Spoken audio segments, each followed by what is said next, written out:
guys, may susundo nga pala sa amin. Kausap na namin. Sila rin yung magtutour sa amin bukas ng umaga. So yan. Check out na tayo dito sa hotel. Sa Proxy Hotel.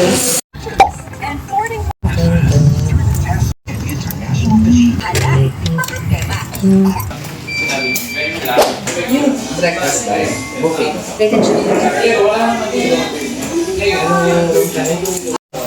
Oh, may mga souvenirs din sila dito. Mga ref magnets, pouch, pamaypay, umbrella. Ay, umbrella ba ito? Hindi pala. Saranggola pala yun. Tamag, mga keychain. Ito ang cool, oh. May sili. Meron din t-shirt, chinelas, ganyan. Meron nga palang 500 security deposit dito, guys. So, ito yung room natin dito sa Onju Hotel. Hi, Nick! Okay, so ito yung beds natin. Uy, laki. Queen size. Dalawang queen size beds. Tapos, dito sa right side yung bathroom natin. May hot and cold shower. May small window doon. Ito gusto ko. May malaking ganyan. Orokan. Mas madali yan pag may bata eh. Tapos may bidet. May small mirror dito. May sabitan ng damit. At may maliit na lavatory. And then dito may sampayan. Very homey, no? May sampayan. Siguro dati may TV dito pero ayan, nawala na. Meron pala tayong towels dito sa room tsaka toiletries. So parang pang-apat na tao to kasi ito towels ng dito sa bed na to. Tapos meron pang isang set dito sa kabila. Meron nga palang complimentary water dito and meron na rin silang tissue. Yan yung AC natin. Meron tayong mirror dito. Tapos may sabitan ulit ng damit doon. And then ito may cabinet tayo dito.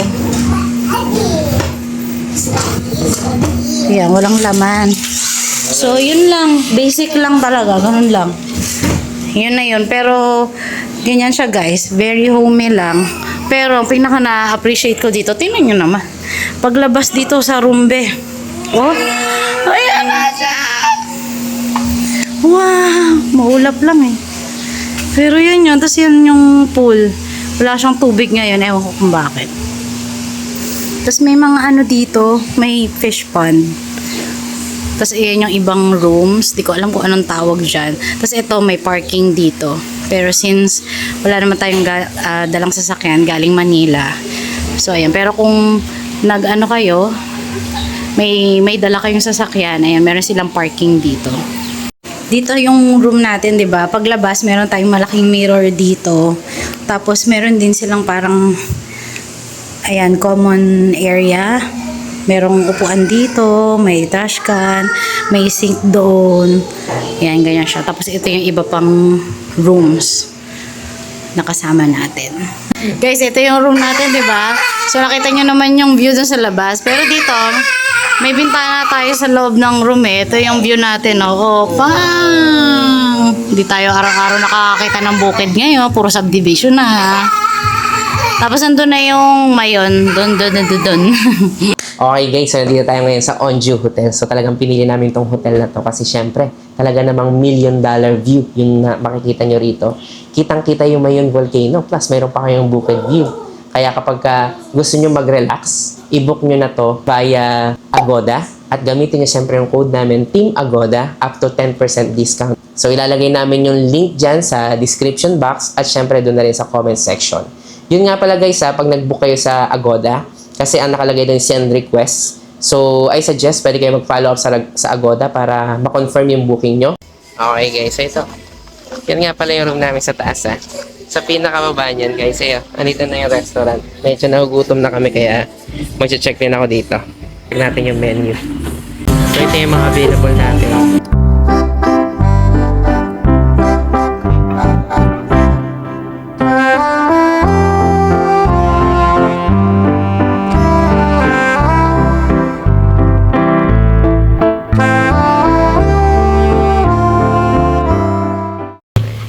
Tapos, ito yung... Ito yung... yun naman pala. May mga picture-picture. Mas maganda to, may picture. O, yan o. Kung gusto. Itong mga good for ano to? Marami yan din. Isang buong manok pala to, no? Kung sakali mo. Pwede na mga 5 katao. Pang barangay nga, nakalagay. Tapos ito na rin pala yun. At least ito, ma-imagine nyo kung ano talaga yung mismo mo Hindi ko order kanya nyo. mag-order to sir. Check ko muna kasi sa taas kukunin nila eh.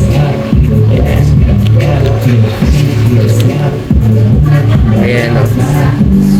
Screenshot na lang natin kung ano mo magustuhan nyo. May mga fresh coconut pa pala sila dito. 100 pesos. May... Ay, halo-halo nyo. 99 lang? 199. 199 para sa kasi halo 99 lang. Ayan na yan. Okay, so ito na yung order namin dito sa Onju Hotel. Onju or Onju? Onju Hotel na para may accent. O yan, umorder tayo ng salmon belly, sinigang, sisig, tapos laing. Tapos iced tea, kanin. Yan.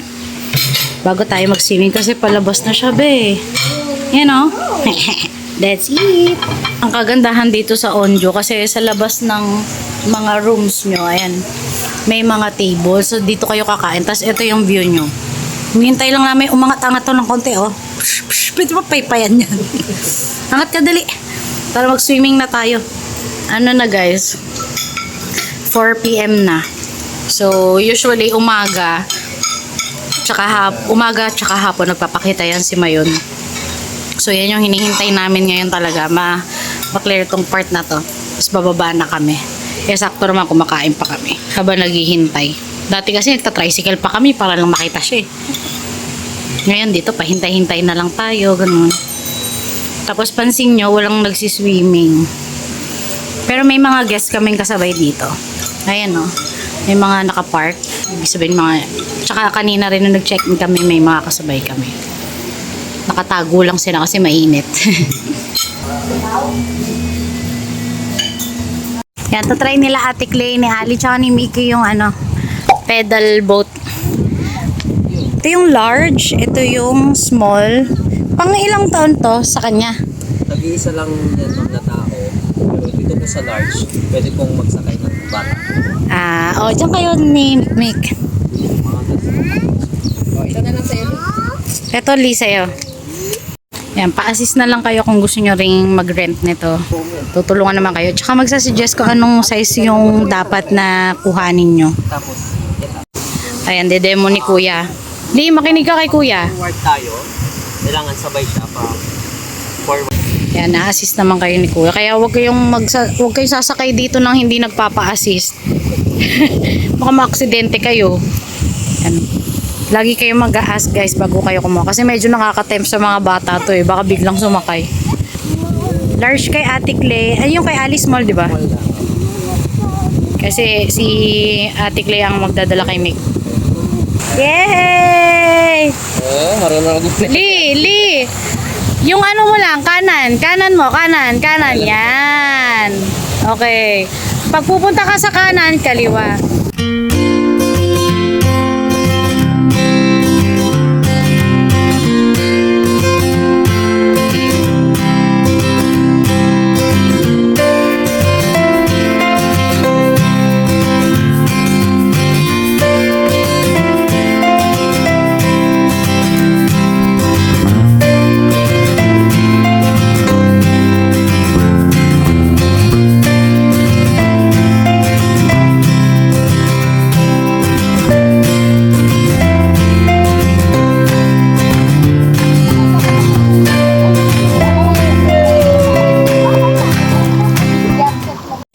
Guys, tingnan nyo yan yung view dito sa Onju Hotel ng ganitong oras ng gabi. Time check is 6:25. Diba? Ang clear kasi nung sky kahit ganitong oras na, kaya kitang-kita pa rin siya. Ganda! Dito kayo mag-check-in guys. Ang ganda ng view dito. Tapos pwede nyo siyang abangan kahit maulap, maya-maya lang lalabas siya. Basta right dito shoot kayo. Naka-salpabida si Nick, naka-best na. Yes! Siyempre. Yan guys, kita nyo yan sa lobby namin na yan ha. Ano yan? Ay, best pala na yan. Dati salwabida yan kasi syempre babing yan. Pa-best na. Kasi Check niyo yung link dyan sa description box para i-cart nyo na yan. Yes, sa comment section. Check out. Syempre may endorsement. One, two, three. Go! Uy, may nakuhang lava flow. Ang ganda. Habang nag-ano kayo. Ang galing. Medyo malayo na yung, mahina lang yung lava flow ngayon guys eh. Kung malakas sana eh, ang ganda. Okay guys, so it's 8:37 p.m. Pangalawang beses na nag-brown out guys. Kanina nagsiswimming kami, si Ate Clay na una dito. Nag-brown out habang nasa CR siya. Mag-isa lang siya dito. Tapos ngayon nag-brown out na naman. Parang nagkaroon lang konti, mga 1 second. Tapos namatay ulit. Tapos yan, wala na ulit. Ewan ko kung talagang nangyayari yan dito sa Onjo. Pero yun lang yung medyo hindi ko gusto dito. Pero so far, okay naman lahat. Yun nga lang, may mga ganitong moments. So, halimbawa, Yung wifi na yung mahina. may baby kang kasama sa CR, biglang mawawalan ng ilaw. Medyo, 'di ba? Hindi siya okay. Yan guys, brown out na naman, pangalawang beses na to. Actually nagkaroon ulit mga 1 second tapos namatay. Tapos ngayon nagkaroon ulit 1 second tapos namatay na naman. Tapos yan, wala ulit. Oh, yan, meron ulit. Tingnan natin kung mabubuhay na talaga. Yan guys, so ito naman in order namin. Ito Onju wings to. Ano to, 10 pieces yan. Bali, hinati lang yung wings kaya naging 10. Ito yung rice. Then, yung natira namin kanyang sinigang. Tapos laing and sisig. O yan. Una muna kakain si Ate Clay tsaka si Ali. Tapos kami naman. Hi! Ali! Hi!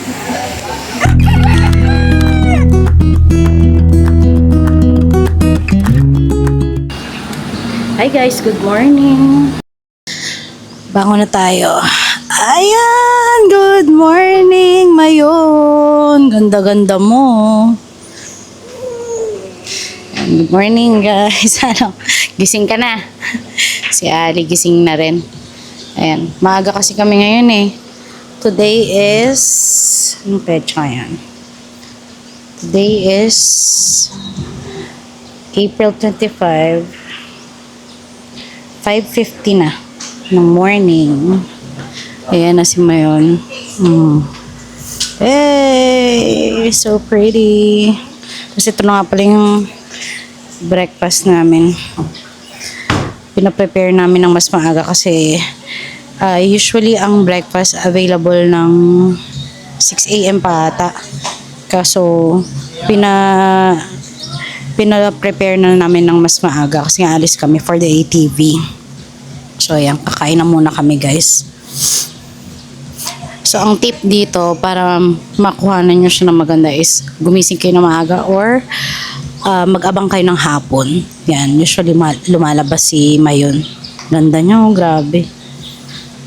Sige, kakain muna kami, guys.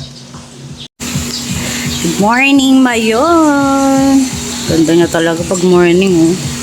Ito yung breakfast natin, oh. Makain na si Ali. Si tatay naliligo pa. Pinaprepare na namin to ng mas maaga kasi mag-ATV tayo. So, kain na muna kami. Nandiyan na kasi yung service namin. Let's go!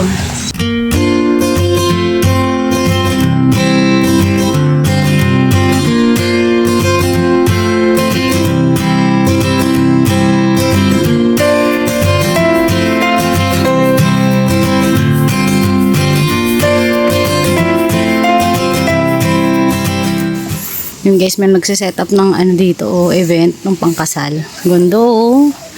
Imagine dyan lalabas yung bride. Tapos, ayan yung view mo. Bam! Pretty. Yan, kanya-kanyang aura na yung mga tao dito. Kami paalis na. Dyan na yung service namin eh. Ito yung room namin. Ayan, sa taas. Dyan tayo.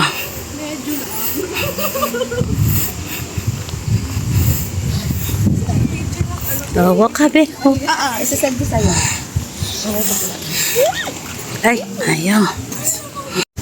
So, ito na yung service natin. Dadaan muna tayo sa 7-Eleven. Tapos, ewan ko kung ano nahin ni Kuya. Or baka mag-zoom lang or ATV agad.